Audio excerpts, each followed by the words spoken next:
Okay, good afternoon, ladies and gentlemen. Welcome to today's NBS knowledge session, Navigating the Green Wave, the Role of Accounting in Sustainability Management.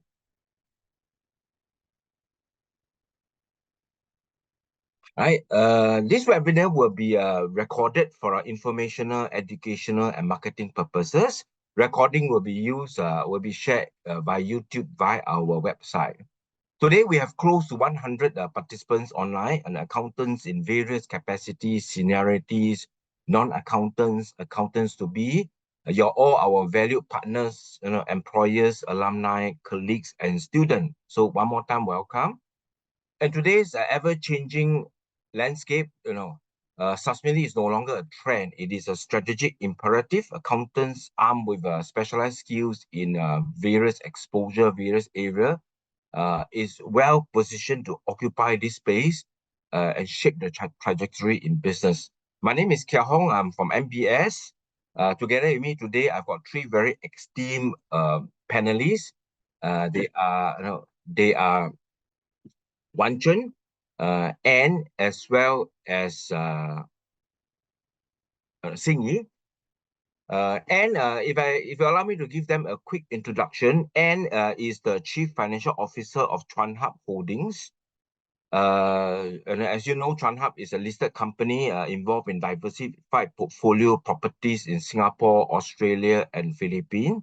So Anne is responsible for accounting, financial reporting, risk management, human resource. And as you know, listed company is now required to do sustainability and climate reporting. And obviously, she has got a big hand in it.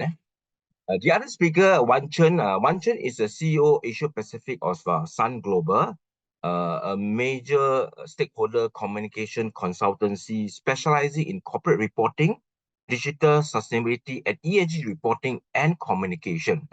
And Uantchern is also currently serving in the Singapore Sustainability and Reporting Advisory Committee, a national initiative to drive climate and sustainability reporting. Last but not least, we have got Xing. Xing is the sustainability director of Coca-Cola. Coca-Cola doesn't need any further introduction. We all indulge in it almost every day. Xing is a sustainability director packaging in Coca-Cola. In her role, she defines, execute Asian South Pacific Operating Unit sustainability strategy, commitment, initiative, prioritization to implement growth agenda, drive organization alignment on operational sustainability and across units. So to sum it up, today we got a diverse panel, each of them working on different aspects of sustainability, Uantchern being in the forefront of investors, stakeholder engagement, Xing being in the sustainability and operational space, and then Anne being in the financial reporting, corporate reporting space. Before I pass the stage to each of them to give you an introduction about themselves, I also share with you how they have started as a fresh accountants graduate and pivoted to where they are doing today, very much in a sustainability and sustainability related role. And also, I would want them to share with you on their take on today's topic, navigating the green wave, the role of accounting in sustainability management. Let me now first start by taking a poll. If I could take a poll to understand from the audience, what is your take? How do I launch this poll? Hang on.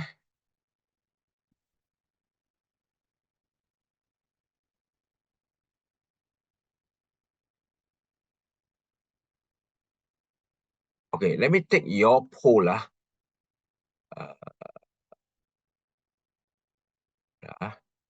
okay, if you can help me to do this poll.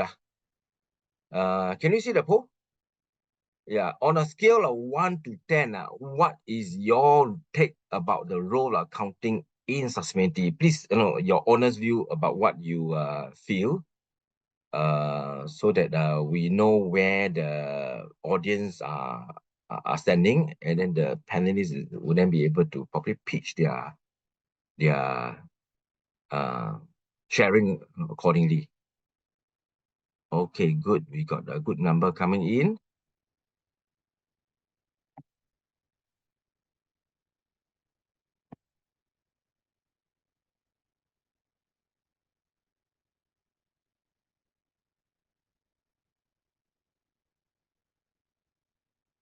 Okay, great. Let me share the result. Then you see, and then we just take a memory snapshot of the collective, thinking. So we have on average about 7. Should I say 7? About 7.5. Okay. Can see, right, everybody? So with that, let me stop share and invite the panelists to each of them share their life journey, a small trip down memory lane, and their topic and their take on today's topic. Shall we start with the thorn among the roses? Uantchern, you want to kickstart your sharing?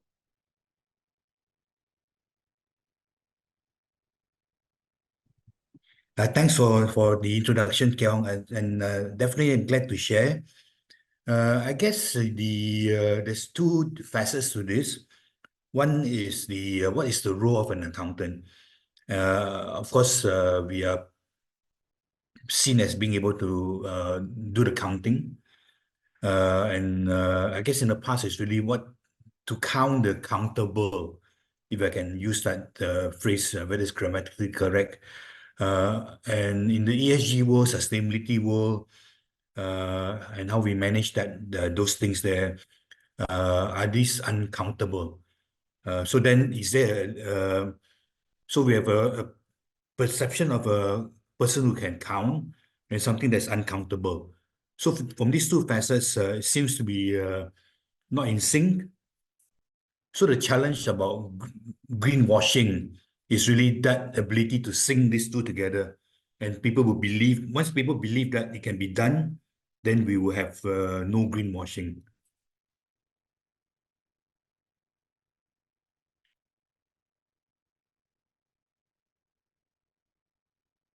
Sorry, thanks, Uantchern. You mentioned about greenwashing, an exciting topic that really is, probably quite widespread. But with more development, more regulation, more compliance, more assurance coming along the way, probably it will be more matured. Thanks, Uantchern, for your insights. What about Xing, you want to tell us a bit more from your strategic operational perspective? Yeah, so first, maybe let me introduce myself. So I graduated from NBS in 2009. So now you guys can calculate my age. Yeah, so I first started my career in EY, and then I did also internal audit for about 8 years in total. And then I did a 2-year MBA program in Tokyo. And finally, I joined Coca-Cola head office in Atlanta in the global IA team. So I had the opportunity to travel around and network with many leaders, and that is essential to get to my current role at the moment. Yeah, so because I'm always passionate about sustainability, I always volunteer to audit the sustainability programs and also getting this opportunity to talk with the sustainability leaders across the world. So when this vacancy opened up, I successfully transitioned to my current role in this sustainability lead in packaging for ASEAN and South Pacific. Yeah, so I think there are many transferable skills as accountants that we can bring to the sustainability role, and this is something essential because as a sustainability person, there's so much functional skills and also other soft skills that's very required. Yeah, so this is something that is essential to build the pool of talents, and I really very happy to be able to share here. Thanks, and sorry, Xing, maybe let me just interject at this juncture. Quite an interesting move from a pure accounting. You started as external audit, then to internal audit, then you pivoted into something really very very business oriented sustainability role. My question to you is in your skill set that you had as an accountant, as an auditor, and how do you find that relevant to what you're doing today? Yeah, so I think when people think about sustainability, they think about traditional stuff, like CSR programs, you go and clean the old folks' home and things like that. But it's no longer that simple. Yeah, so now we really need to kind of come up firstly with goals. Yeah, these are to meet investors, demands. Yeah, so for example, in my company, we have packaging goals. We need to do collection, recyclability, and things like that. Yeah, so in order for the team to come up with the strategy how to reach these goals, yeah, so the skill skill sets that we learn in audit or in accounting is very relevant. Yeah, so we need to have critical thinking, we need to develop the strategies, and then we need to come up with plans, project management to implement and to really reach the goal eventually. And then finally, we also have the reporting arm, which obviously we are all very well versed in. Yeah, so these are all very important skills that you need to let the team know that you are here to offer. And also one small thing that I wanted to share is mainly for sustainability current teams or maybe previous teams. They are mainly from public affairs, communications point of view, and these are the people that do not really have too much, not too strong in terms of financial skills and strategic development and things like that. Yeah, so this is where I think my skills came in handy, and then we all complement each other. We all have different backgrounds, and that's what makes the team so strong now. Thanks, Singy. We as accountant, we are trained. We're so trained to reporting, number crunching, meeting target, meeting timeline. And that's what we have been trained all our life. So back to Anne. Anne, you want to share your experience and your take on today's topic? Sure. Thank you, Kang Hong. Thank you, Xing Yi and Uantchern. Yeah, good afternoon, everyone. It's an honor to be here today to share my experience in accounting field. And Kang Hong has basically to ask me to make this topic a bit more interesting so that it will clear the mindset that accounting is just a bookkeeping or a very long drawn process or a very tiring job. So I hope that I can make accounting a bit of interesting today. Yeah. So my journey began in 2005. I graduated from a bachelor in accountancy. And now with the fresh knowledge in this technical knowledge, right, I'm very enthusiastic. I wanted to dive into the actual world to practice my skill set. So thereby I found my first significant opportunity in an European MNC. And then I joined as an accounts supervisor. What I do actually is just the normal accounting work like, payment, closing, reporting, taxations, budgeting. So essentially that is where I learned the fundamentals of financial management and reporting. So it took a big turn in my life in 2009. I made my decision to join a Singapore listed company. That actually is a new chapter because in a listed environment, there is a lot of compliance requirement. As you're aware, there's announcement, there is a lot of shareholder engagement. You have to provide a very transparent information. Back then it's financial. Today we're talking about sustainability is non-financial disclosure. So essentially I have been working in a listed environment for 15 years. So this actually have equipped myself that as an accountant, you can value add by providing your technical knowledge together, your insight in data analysis, to provide insightful information for the decision maker to make an informed decision. So to answer Kang Hong questions that how I see today this accounting role in a green wave and everyone talking about it, right? I would think that accountant definitely is a very involved very significantly, if not all, must be the big part of the sustainability reporting, giving a 4 key considerations. Firstly is the data collections. So in our typical traditional work, we are already doing a data collection on a financial perspective. Right now, with the sustainability reporting, we will write on the financial collections to collect more non-financial data. Just for example, I can give you some very practical one will be the electricity bill. In the past, traditionally, the accountant will only need to capture the amount to pay to the electricity company and also, when to pay and aging and all that, right? The aging report. But now you have to see through that the qualitative data, the quantity consumption will be the key metrics that you need to capture, because that actually translates to your sustainability report later on. So being the first role, the data collection is definitely accounting or accountant has a very key role on that. And you can value add by combining both data collections together. And second, it will be the data analytic skill. So as an accountant, you will have to analyze the data financially, now non-financially. You will seize the opportunity and also identify the weaknesses, and you can actually propose to your management, see where are the areas that you can take on to improve.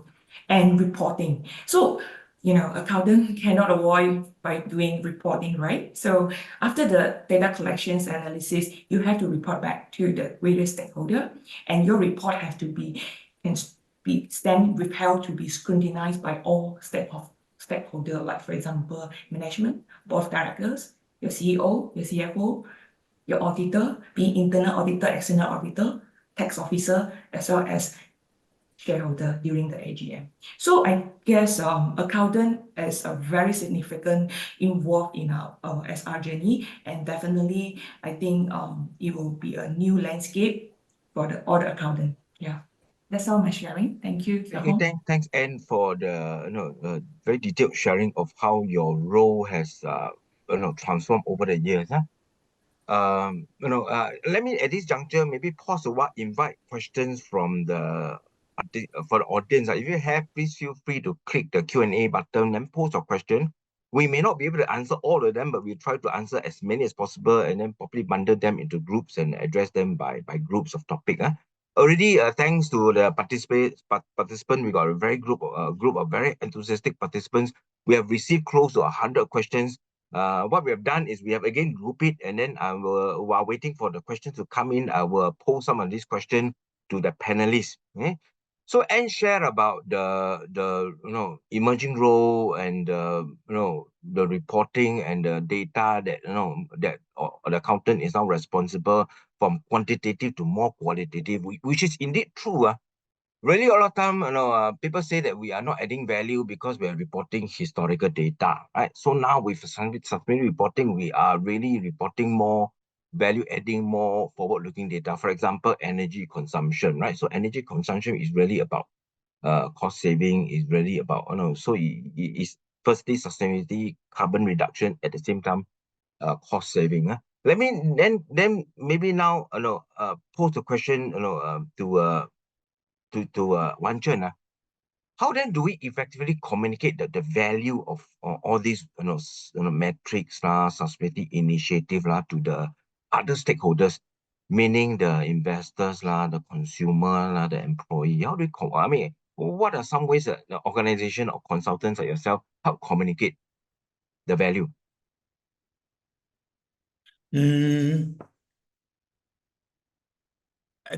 Value is relative. Take for example, a painting. Yeah. I may value it at $10 because I think it's worth $10, and you may value it at $1,000 because you like the painting. So valuation is always relative. And in the accounting world, when we talk about valuation, the basic valuation about typical financial statements is the numbers. So the value of companies depends on the profit and loss, for example. So is it making more money? So if it is, then the valuation goes up. Same thing. Then it goes on to the intangibles, the brand, the IP, the valuation. So how much is an IP? How much is a brand? So it's once again relative between you and me, for example. So in the sustainability world, because a lot of it is non-numerical, like how do you value emission? It's so how high is high? How bad is bad? Carbon, for example, and don't forget the S of the ESG. How do you value loyalty, staff retention? How do you value stakeholder customer engagement? So valuation is relative, and to me, it's important that we educate the stakeholders, and stakeholders could be customers, employees, investors, the community, as to what is that relative, I would say, perspective. And that hasn't been really spoken about if you look at the sustainability literature. Relativity has not been discussed, because how good is good is very subjective, and that's probably an area of research that I think the academia can definitely contribute to. the relative value of sustainability. Like how good is good? And everybody is good. If you look at sustainability reports, everybody looks good. Mm. That cannot be true. Somebody must look bad. Because Mm. if you look good, if everybody is good, then what is bad? And what is better than good? I mean, grammatically, you can't be gooder than good. I mean, that's the That's where you talk about greenwashing just now, huh? yeah. So everybody is, and I mean, there's greenwashing, there's green hushing. Green hushing is not saying. So by not saying you're not also not good. So good, bad, or even ugly is Mm. something that we really need to spend more time to research on. And that's where the role of accountant is fantastic. Because accountants were used to valuation, in the intangibles, branding, basic valuation, earnings per share, uh, uh, so the and the yeah, how many times valuation, how many times EPS, and that positions us well for that role in terms of educating the stakeholders as Mm. to the valuation, how good is good, how bad is bad. Then from there, I think it creates a brand new field of practice for accountants. Yeah. I think that's where sustainability would take off because people really understand how to measure good in sustainability. Thanks, Uantchern. Good, very interesting insights. I mean, there are some good questions coming in from the audience. Before I go into them, maybe let me just take this question one step further to asking you this question. Scope 3 reporting, as you know, is really up and coming. Regulation are coming. EFRAG is making it mandatory. ISSB is also making it mandatory. Very soon to come. My question to you is, in working, how do you work with your supply chain to go about integrating scope 3 reporting, and the value of sustainability consideration in the whole value chain? Yeah. Maybe let me just start by saying that supply chain management really has come a long way from previously being only cost focused to now increased already focus on sustainability. And we know most large and mid-tier companies have external commitments on climate, water, waste. And so we are not the only ones that are approaching our vendors with such requests to improve sustainability credentials. So our suppliers are aware that sustainability is the new norm. And then we need to our vendors as much as they need us. Yeah. So as part of our sustainability commitments, so we have engaged with them extensively to build capability on some of these topics, which are maybe new to them, and we help them set targets that are aligned and also provide the support that they need to work on their commitments. Like for example, another thing is we need to build mutual trust, yeah, in suppliers with a long-term relationship. So they will invest in capex, like to buy equipments to increase energy efficiency, renewable energy source like solar panels. And even if some suppliers don't have enough budget for capex, there are alternatives how to do improvement, like to fix the water, energy, gas leakage, power factor corrections, or just simply to switch off lights when people are not around, so that they can reduce their carbon emissions. Then specifically for accountants, so there are multiple things that they can do as well to help build vendor relationships. For example, I mean, maybe Anne will not agree with me, but for example, decreasing the credit terms. So, but we know that it needs to be a delicate balance because cash flow management is also important. Yeah, so these are some of the things that may be possible to do. Thanks for your thoughts on the value chain. So coming back to Uantchern's point about valuation, putting a number to really demonstrate the benefit or the value of sustainability. Let me now take this question further to maybe ask Anne, in your role, how do you quantify cost saving? Are there, I mean, I'm sure there are opportunities for cost saving to really demonstrate, the benefit of sustainability. At the same time, and really this is our skill of accounting. That's where perhaps management accounting and sustainability kind of converge. At the same time, there is a question from the panel, from the audience, and he asked about the technique used, how is this incorporated into capital investment appraisal decision? So in your role, you do costing, you do cost saving, you do budgeting. I'm sure you also do a lot of investment, divestment. How does it how does your role as accountant help to demonstrate the benefit of Okay. sustainability? Yeah. Okay, first of all, typical accountant will always do a cost and benefit analysis, right? So tapping on what Simi has mentioned that he is hoping, she's hoping for a lower or reduce the credit terms in exchange for something benefit on the sustainability perspective. On our side, of course, we will also look into the cash flow, but eventually it's only the accountant have the visibility of the entire ecosystem to see what is a balancing technique or balancing environment that is actually healthy for the business to carry on. So I guess accountant cannot be denied that he know or she know everything about the company, right? So because from A to Z, he or she doing all the things on the whole company spectrum. So definitely they're able to find a balancing point in order to achieve the compliance requirement while achieve a win-win situations that for both the sustainability and also the profitability. So writing on this ideology to answer the capital appraiser or the investment appraiser questions, right?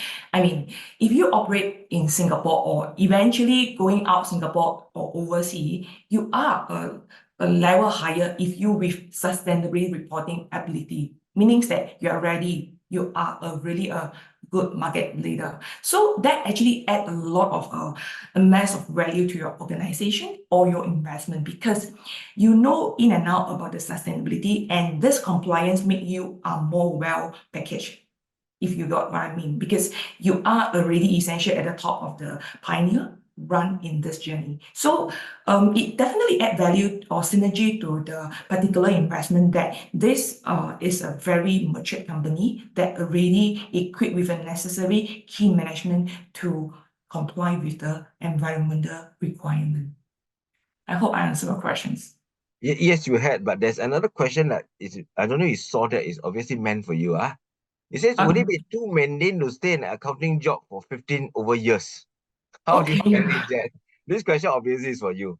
Yes, I think it's for me because I mentioned 15 years, right? So yeah, so to answer your question, obviously, I think it's not mundane because based on the journey that I had, it's a very fun writing.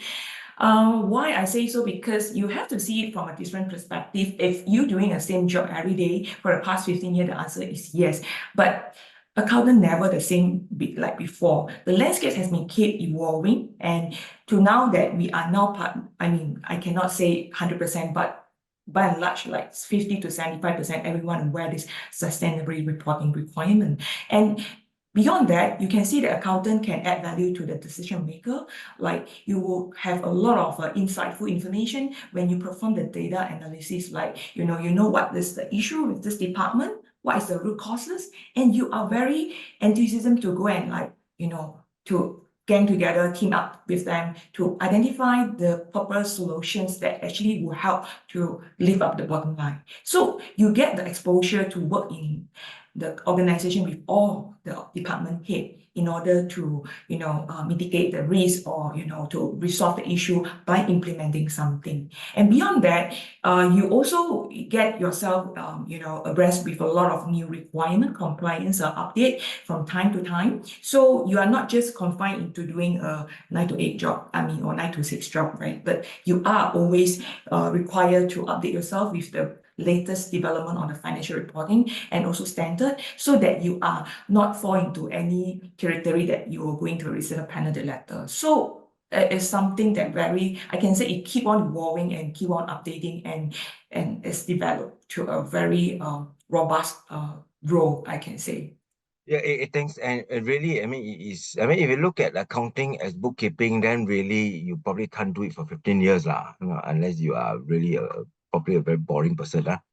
But accounting is more than that. It's about risk management, it's about getting involved in the strategy, it's about getting involved in investment decisions. So if you're really a good accountant, before we go into the sustainability area, anything that the company touches on, you are likely to be consulted. If you're not consulted, then you're probably not doing a value adding an accounting role. Then let me, okay, so far we've been talking about costing, investment, let me just shift gear a little bit. Let's look at the top line. And I want to ask Xing this question. Xing is in Coca-Cola, is in operation, is in business, is in MNC running a huge business.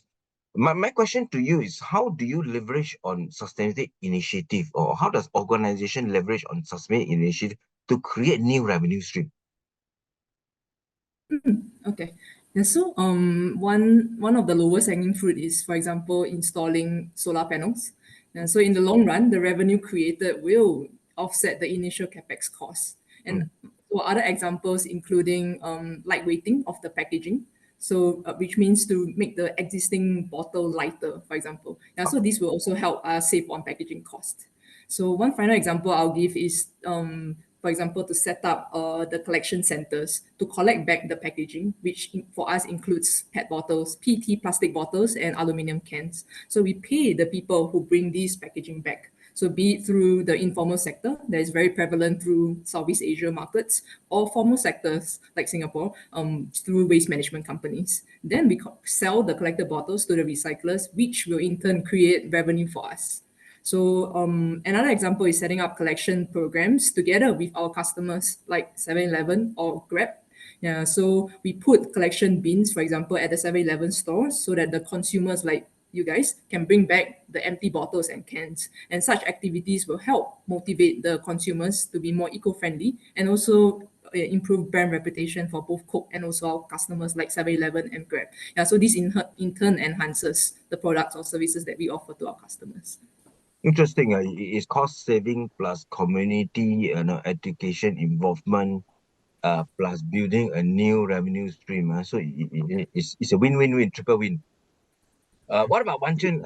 And you got any example, any experience in the area of leveraging sustainability initiative to increase the top line?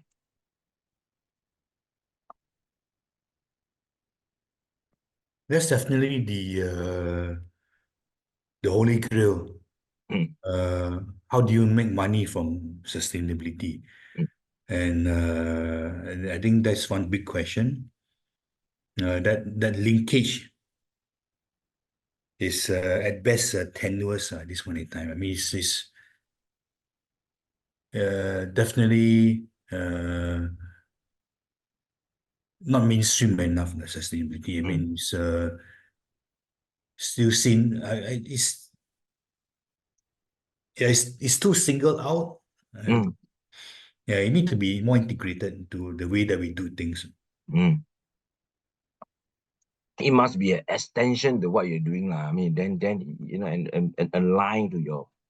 I mean, a lot of time I see a lot of sustainability report, and then they say a lot of nice things, but then when you put the sustainability report and the annual report together, they don't seem to be quite aligned.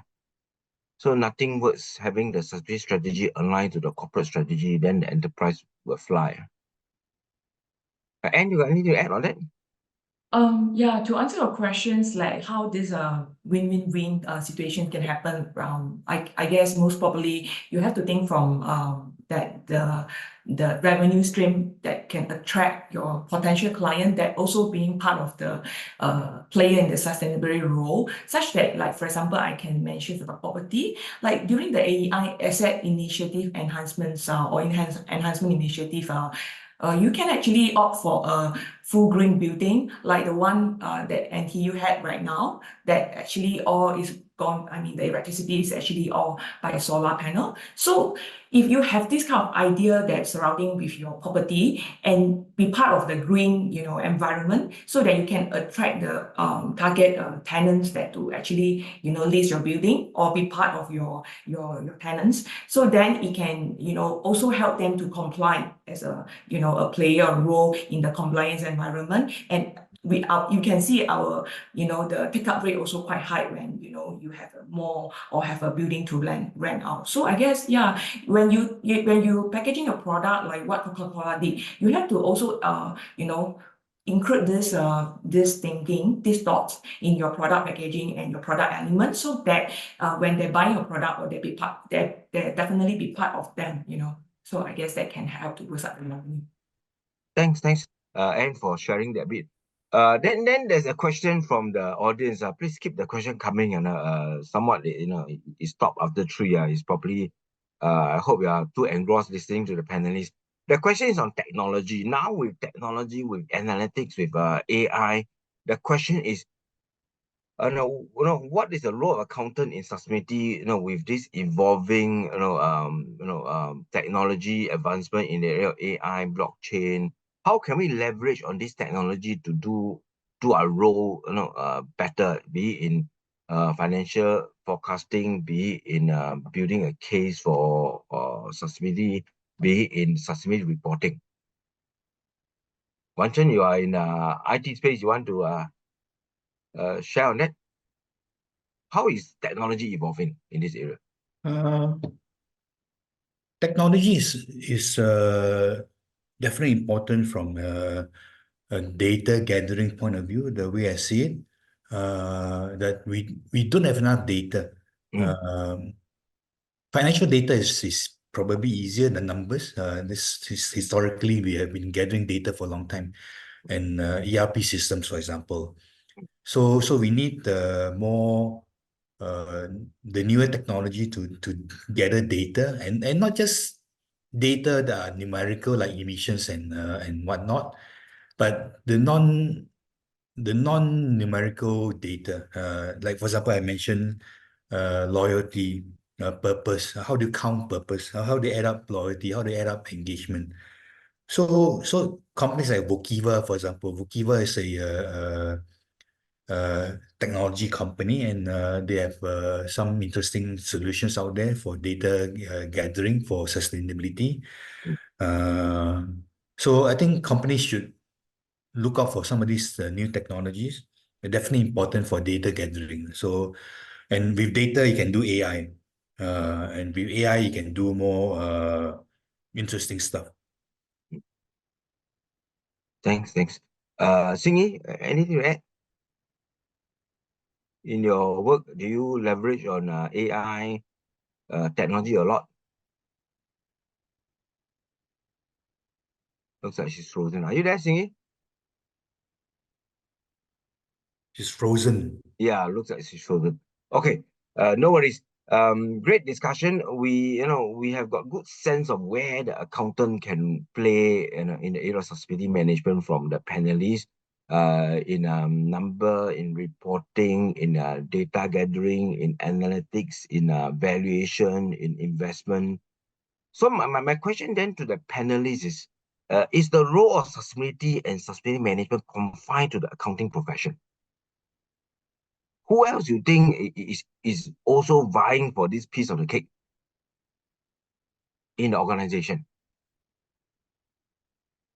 And Okay, I think definitely it's not confined to only accounting profession. There's a concerted effort across the board from the stakeholder and also from the board of directors and vendor, because we have an upstream or downstream kind of a participant, right? So everyone play a role, but I think accountant can be the the project leader in the data collections process, where also to answer one of our audience questions that tech or ERP can come in for helping to moderate this data collection process, but communications, understanding like how the key player will be all the HOD, the head of department. They all need to understand or be updated what are this about, because at the end of the day, the whole organization need to align with the same visions to achieve the goals set by the boards and also the company. So I guess it's a concerted effort, and everyone cannot escape, and everyone need to also be participate. And I think eventually the individual department KPI will also involve this SR element. Yeah. The good question that I always get from every time when I run a seminar is, who is the right person in an organization who to champion sustainability reporting?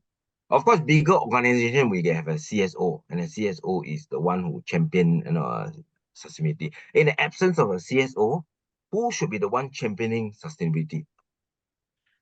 Singy, welcome back.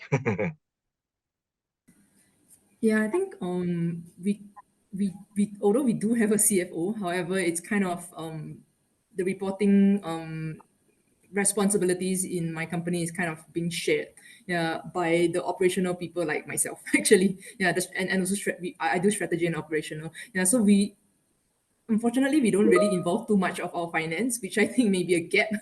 Yeah, so currently it's being done by people like me, and it's fortunate that I have finance and audit knowledge, but most of my other colleagues don't. Yeah, so currently it's being there are improvement ways of improving. Yeah, so I think people on the ground doing the things would be the gatekeeper and kind of the Mhm. best person to do the reporting, because we are the ones doing the actual work and collating all the data. However, there may be stronger controls, being done by finance or somebody to do the Mm. additional review process or whatever, so that all the data that eventually gets reported externally would be assured. Yeah, so I think, yeah. Thanks. I think so. I totally agree. Yeah. Then linking back to Uantchern's question, and you started with greenwashing. So given a choice, and you're in consulting, given a choice, how best you would recommend that a company organize itself to do the sustainability role well? A lot of time it end up in PR, public communication, for obvious reason. And sometimes it land up with the CFO. Well, the CFO may be a good guy to do it, but then he may not be the best person. How best to organize the sustainability team, Uantchern, in your view? It shouldn't be siloed. Mm. I believe that sustainability should be everybody's job, just like risk management. If you look at risk management, say 30 years ago, 20 years ago, when it was just starting, it was also very siloed, where people try to appoint a chief risk officer, even in non-banks. Very checkbox type lah. Yeah, so I think definitely there's a role for a chief sustainability person or officer kind of role, and especially in industries where it's a bit more challenging, like agriculture, extractives, Mm. oil and gas. Those you probably need a CSO and a CRO. Uh, but the rest of the industries, it should be everybody's responsibility for sustainability. So once again, come back to sustainability. It shouldn't be a appendage. It should be an integral part of the body of the organization. Yeah, hey, thank you. No, I was totally agree. Cannot be silo, cannot be compliance, focus, cannot be checkbox, just like ERM, perfect analogy. A lot of company ERM is checkbox. Then it doesn't achieve the purpose of value creation. Right? Some good questions coming in. Okay, now that we have kind of discussed, and I think we kind of reach a consensus that there is a great opportunity, great role for an accountant to play in an organization in the area of sustainability management. What is sustainable management? What is sustainability? A lot of times sustainability, earlier on is taken up by the science people, the engineering people, and every time they talk about sustainability, they will show you chart of what is going to happen when the temperature increase by 1.52, when the sea level is going to increase to 0.5. They will give you very exciting, very scary scientific chart, but nobody understands. The role of accountant is we are able to marry this bit into a business perspective. Let me tell you the implication to our cost, to our revenue, to our opportunity, risk and opportunity. Yeah. So then the question I think from many of these audience is how to start. So how do you recommend that an accountant who is now, or a graduate, a fresh graduate who's just graduated, or an accountant who's working in his core financial management accounting role, how do you recommend that this person pivot into this exciting area? Anne, you want to start first, Anne? Okay, sure. Thank you, Hong.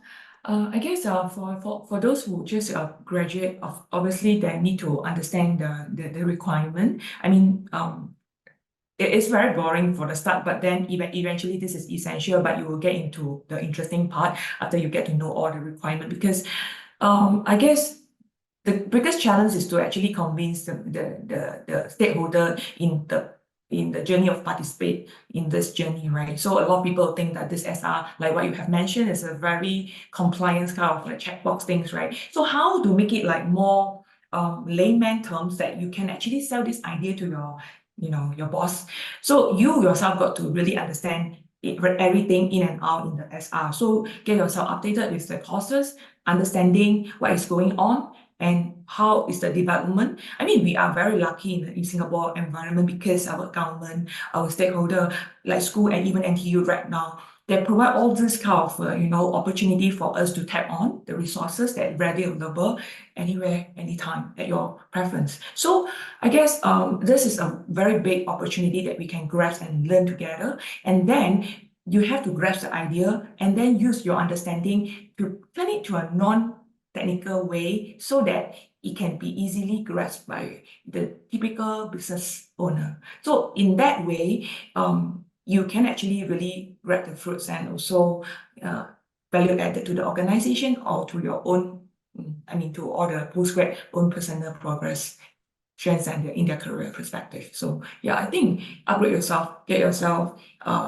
keep yourself learning and, know everything about it. And I think that's the way to do it. Thanks. And I come to that later to sum up. But let me ask you the same question. Because you have pivoted your pure accounting to something totally greenfield to you. Green, literally green. Surely there were a lot of fear, anxiety, and great that your passion kind of was paramount to overcome all this. Tell us your approach then. Yeah, so firstly, networking is very important. So whenever you get a chance, speak to all the leaders, especially the sustainability leaders, so that they know who you are and have the chance to kind of showcase your skill sets or your soft skills or your transferable skills. Even if you don't know too much in terms of content, everything can be learned. Yeah, so really what matters most is your desire in order to contribute in that way. Yeah, and also let me just share a bit more. So in every company, there is at least one person or one team working on sustainability. So always put your hand up. Don't be afraid to work hard.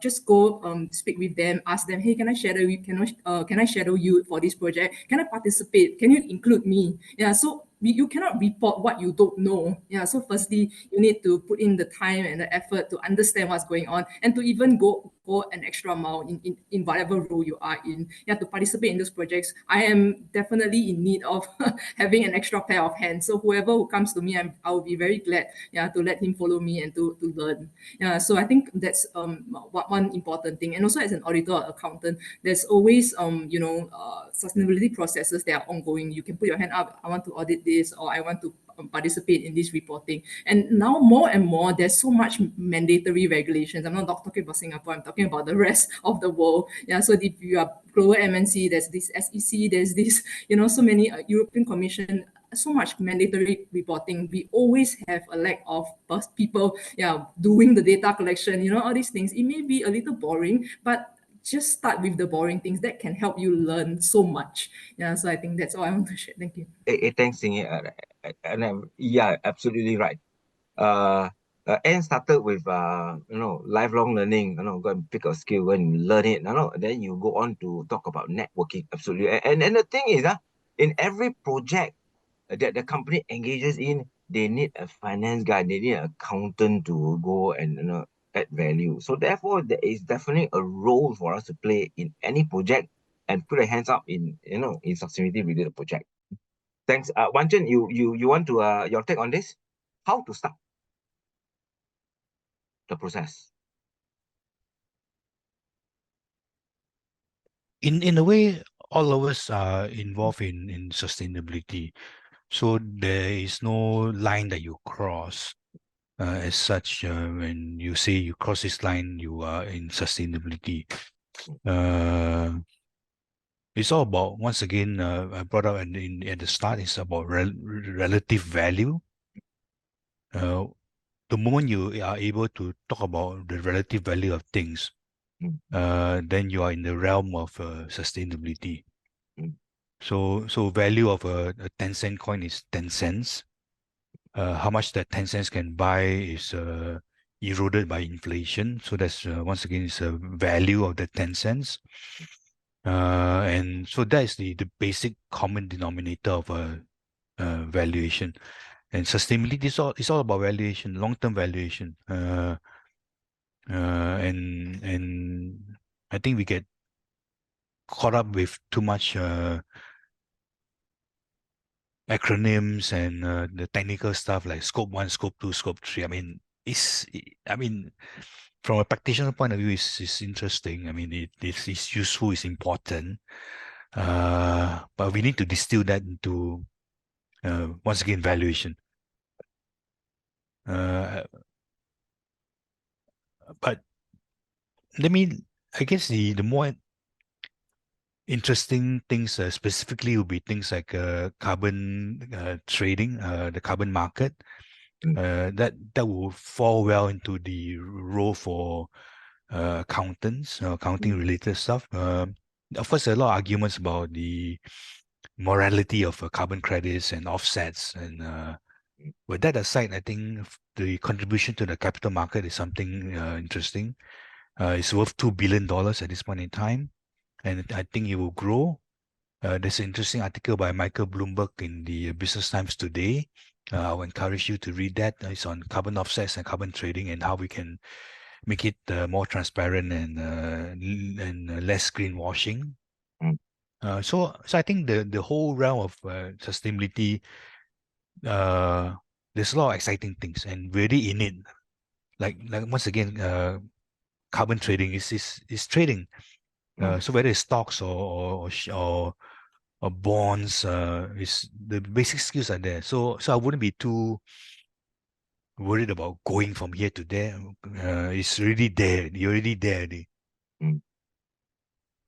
Yeah, I mean, you brought up another interesting area, carbon trading, area that is still relatively unregulated. It's just like the cryptocurrency market, very exciting, growing, but nobody exactly know where to go except that we must get involved. Huh?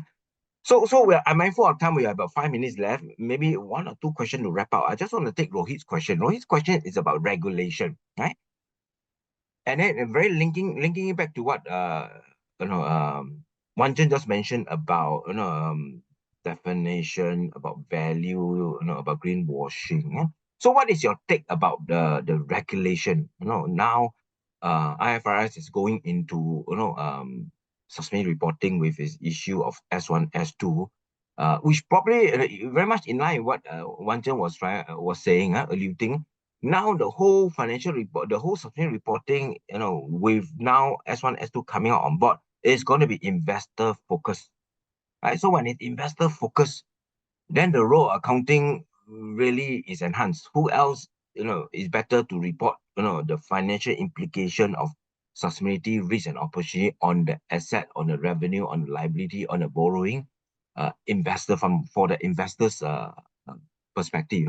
So maybe I want to ask this question. My question is, what is the take about regulation?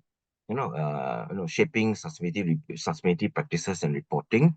And how do you think, whether we should have more regulation or less regulation, especially, Uantchern also mentioned about greenwashing.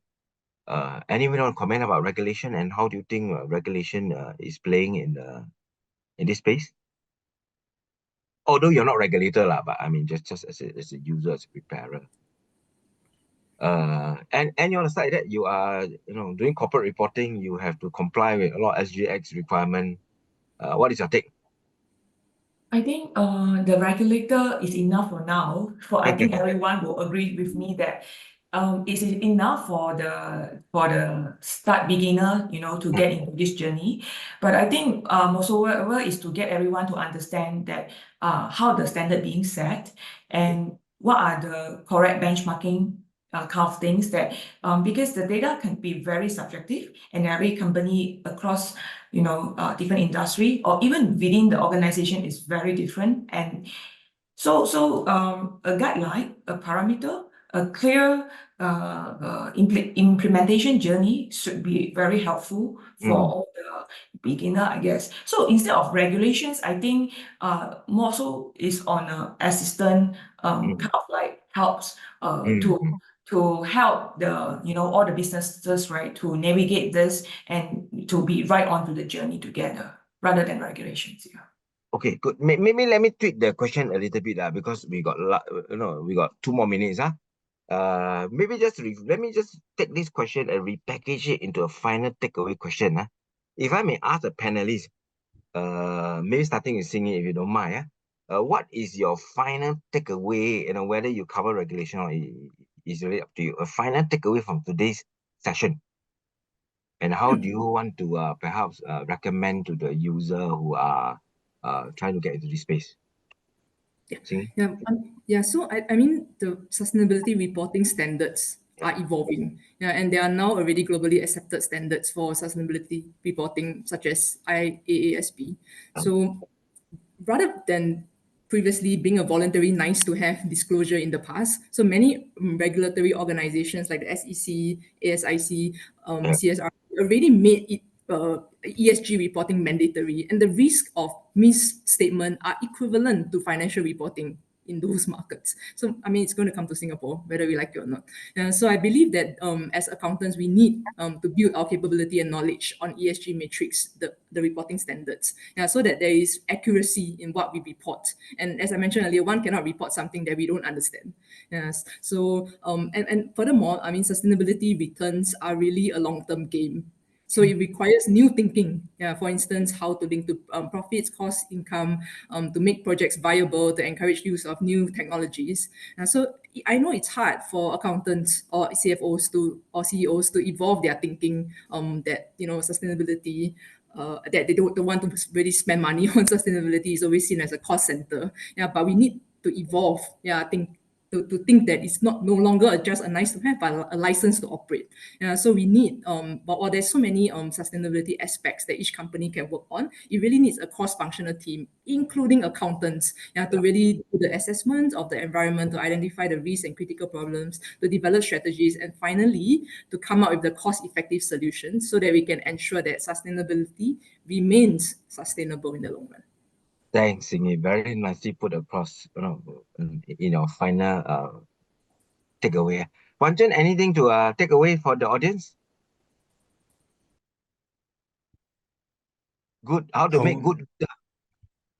I would say continue to do what you're doing, and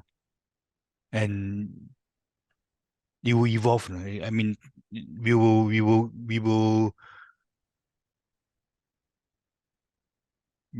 move away from we will evolve, and we will do better in terms of how we count the so-called uncountable. And after time, we just need time. And not a long time, but probably maybe another 20 years, I think we'll be there. And I take enterprise risk management as the evolution of where we are right now. I mean, 30 years ago, we don't have all this risk committee, risk com. And before that, yeah. Now people are beginning to see value, Yeah. enterprise risk management. And final takeaway before we wrap up this webinar? Yeah, I think the final takeaways for us is actually to really understand how this are going to affect our businesses, and also to really have our business strategy surrounding to include sustainability, be part of it, and to embrace it. Yeah. Thank you very much. Before I wrap up, let me just borrow the hands of the audience to give me a big round of applause to the our team of very esteemed panelists who has kindly shared their knowledge, experience, and I hope you have taken the message very clearly that this is a space that we must get into, and we are probably the best person to get into this space. We talk about education and talk about learning, lifelong learning. Singy talks about volunteering, and then Uantchern says, it will come, just take it when it comes. NBS is also doing update. We have rolled out 2 very exciting new program, one an undergraduate program where there's a new 4-year accountancy for future leader program where we package sustainability and analytics into the whole accounting module. And this is really the skill set we expect our accountancy graduate to be equipped with, so that by the time they graduate, they are able to engage in a conversation on scope 1, scope 2, scope 3. They are able to get involved in sustainability reporting. So this is really the new program that we're very excited about. The other program is our Executive Master of Science in Sustainability Management. Is really an EMBA type of program where the professionals will come in to do 2 weeks section, and then they go back and work, and then come back for another in-house residential phase. The whole idea is to give the opportunity, upskill our professional who is interested to pivot into the exciting area and transit into the green economy. Right. With that, once again, I would like to thank the esteemed panelists for sharing, and at the same time, thank all the audience for the very enthusiastic participation. Sorry, we are not able to answer all the questions. We try to package them, answer as many as we could within an hour. And then I would like to draw attention to this particular NBS lab, where what we do is we organize thought leadership webinar like this. And this webinar will then be recorded and made available. So you can visit our website to look at some of the past videos on some of these thought leadership topic, from analytics to AI to business strategies and so on and so forth. With that, thank you very much, everybody, for spending the afternoon with us. I hope you have taken away some useful value add. And I appreciate if you could just spend the next few minutes as you exit from this webinar to provide us your feedback on how best we can improve on this particular session. Thank you very much, everybody. Have a great day.